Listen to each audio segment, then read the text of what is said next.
साथी हेर्नुहोस् त विदेशतिर सरकारले बनाइदिएको बच्चा खेल्ने पार्क यस्तो राम्रो बनाइदिएको हुन्छ ल। हेर्नु सबैतिर बच्चा खेलेका छन्, बच्चाका प्यारेन्ट्सहरू बसेका छन् हैन।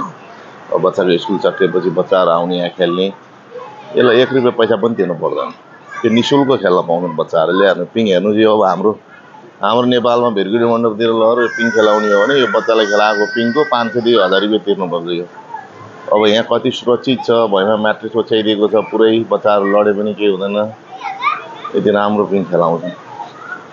देशको विकास भयो भने बल्ल अनि जनताले चाहिँ सुख पाउने रहेछन्। ल हेर्नुहोस् अब यस्तो राम्रो पार्क छ यो बच्चाहरू खेल्नको लागि। सरकारले चाहिँ निशुल्क 1 रुपैयाँ पैसा पनि लाग्दैन यो पार्कमा बच्चाहरू खेल्नलाई। यहाँको गभर्मेन्टले चाहिँ निशुल्क बनाइदिएको पार्क। सानसाना बच्चाहरू लड्छन् भनेर त्यो तल भएमा चाहिँ म्याट्रेस पनि ओछ्याइदिएको छ। अनि यो चाहिँ अब बुढाबुढीको लागि भनेर छुट्टै बनाइदिएको छ। अब यो अब 70 वर्ष 60 वर्ष नआएका वृद्धहरूको लागि भनेर चाहिँ यसो शरीरलाई फिजिकल गर्नको लागि, शरीरलाई एक्सर्साइज गर्नको लागि भनेर यो चाहिँ वृद्धहरूको लागि, असहायहरूको लागि बनाइदिएको पार्क।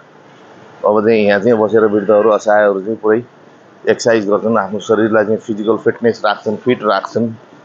अनि अब 100 वर्ष बाँच्ने, 90 वर्ष बाँच्ने, 80 वर्ष बाँच्ने कारण त्यो रहेछ विदेशमा मान्छेहरू। अब हाम्रो नेपालीहरू त एक्सर्साइज गर्न जान्दैनन्, 2 थाल भात खाने अनि सुत्ने अनि कहाँ हुन्छ ल।